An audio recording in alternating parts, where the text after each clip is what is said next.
സന്നിധി മതി എൻ ദൈവമേ, നിൻ സാന്നിധ്യം മതി ഈ ഏഴയ്ക്ക്. നിൻ ദിവ്യകൃപകളാ ജീവിപ്പാൻ നിന്നാത്മശക്തി പകരൂ നാഥാ. നിന്നാശിഷം ചൊരിയുക എന്നിൽ, നിന്നാശിഷം ചൊരിയുക എന്നിൽ. കേൾപ്പിക്കുക നിൻ സ്വർഗീയ നാദം.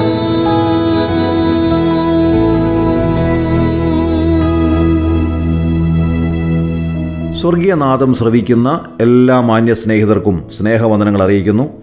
ഈ പുതിയ പ്രഭാതത്തിൽ ദൈവം എല്ലാവരെയും അനുഗ്രഹിക്കട്ടെ എന്ന് പ്രാർത്ഥിക്കുകയും ആശംസിക്കുകയും ചെയ്യുകയാണ്. മനുഷ്യ ജീവിതത്തിൽ ഒഴിവാക്കാൻ പറ്റാത്ത ഒരു കാര്യമാണ് തെരഞ്ഞെടുപ്പ് എന്നുള്ളത്. നമ്മുടെ ജീവിതത്തിൻ്റെ എല്ലാ രംഗങ്ങളിലും നാം വിവിധ കാര്യങ്ങൾ തിരഞ്ഞെടുക്കുന്നു.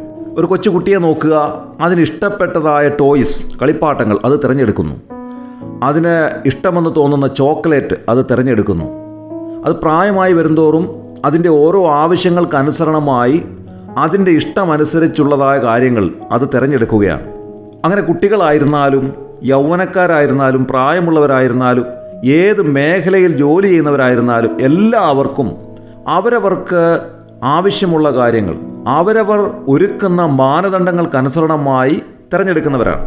വസ്ത്രമായാലും ഭക്ഷണമായാലും ജോലി കാര്യങ്ങളായിരുന്നാലും ജീവിത പങ്കാളിയെ സംബന്ധിച്ചുള്ള തിരഞ്ഞെടുപ്പായിരുന്നാലും എല്ലാം അവരവർ ഒരുക്കുന്ന മാനദണ്ഡങ്ങൾക്കനുസരണമായി തിരഞ്ഞെടുക്കുന്നവരാണ്. ഓരോ ദിവസത്തിൻ്റെയും പ്രഭാതം മുതൽ പ്രദോഷം വരെയുള്ള സമയങ്ങളിൽ എന്തെല്ലാം തിരഞ്ഞെടുപ്പുകൾ നാം നടത്താറുണ്ട്. ഏതൊരു സാധനം വാങ്ങുമ്പോഴും അതിൽ നല്ലതേതാണ് ഗുണമില്ലാത്തതേതാണ് എന്ന് കണ്ടെത്താനുള്ളതായ ഒരു കഴിവ് നമുക്കുണ്ട്. നമുക്ക് ലഭിച്ചിരിക്കുന്ന കഴിവിൻ്റെ അടിസ്ഥാനത്തിൽ നല്ലത് നാം തിരഞ്ഞെടുക്കുന്നു. ഏതൊരു തിരഞ്ഞെടുപ്പിൻ്റെയും പ്രധാനപ്പെട്ട 2 മാനദണ്ഡങ്ങൾ ഒന്നുകിൽ നല്ലത് അല്ലെങ്കിൽ തീയത് എന്നുള്ളതാണ്. നല്ലതേതാണ്? നമുക്ക് ആവശ്യമുള്ള നല്ല കാര്യം എന്താണ്? നല്ല വസ്തു ഏതാണ്? ദീർഘകാലം ഉപയോഗിക്കാൻ സാധിക്കുന്നത് ഏതാണ്? നമുക്ക് പ്രയോജനമുള്ളത് ഏതാണ്? അതേപോലെ തന്നെ നമുക്ക് പ്രയോജനമില്ലാത്തത് എന്താണ്? ഈ ഒരു വസ്തു ഞാൻ വാങ്ങിയാൽ എനിക്കത് ഗുണമാകുമോ ദോഷമാകുമോ? എത്ര നാൾ എനിക്കിത് ഉപയോഗിക്കാൻ സാധിക്കും? അങ്ങനെ ഒന്നുകിൽ നല്ലത് അല്ലെങ്കിൽ തീയത് എന്നുള്ളതായ 2 മാനദണ്ഡങ്ങളാണ് നമ്മുടെ മുൻപിലുള്ളത്.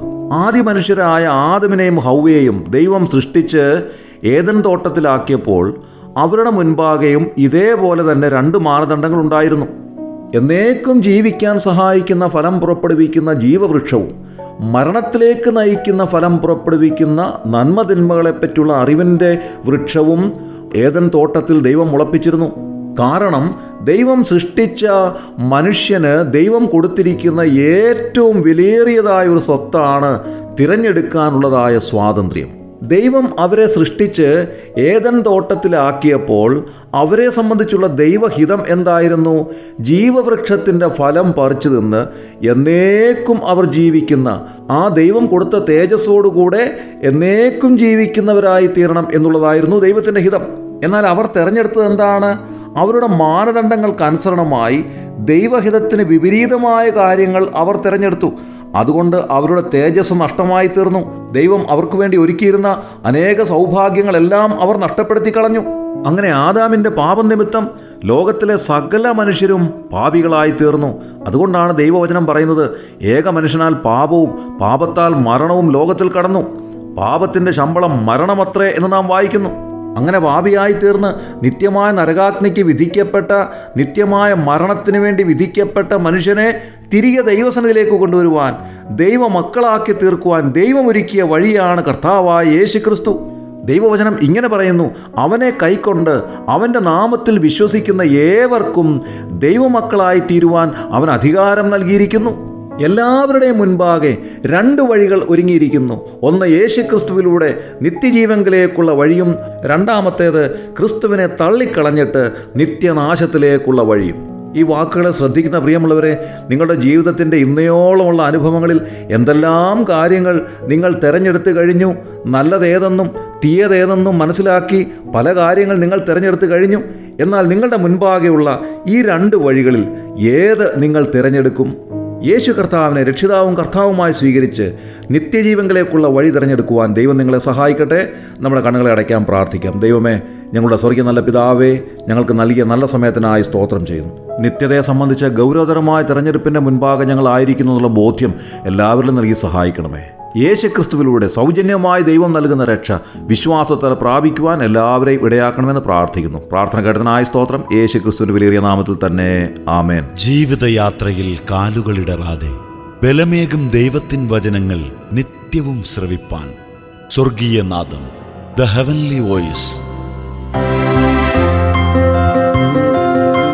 എന്നെ തിരഞ്ഞെടുപ്പാൻ, എന്നെ മാനിക്കുവാൻ, എന്നിലെന്തു നീ കണ്ടേശുവേ. എന്നെ തിരഞ്ഞെടുപ്പാൻ, എന്നെ മാനിക്കുവാൻ, എന്നിലെന്തു നീ കണ്ടേശുവേ. ഒരു യോഗ്യതയും പറയാനില്ലയേ, കൃപയൊന്നു മാത്രം യേശുവേ. ഒരു യോഗ്യതയും പറയാനില്ലയേ, കൃപയൊന്നു മാത്രം യേശുവേ.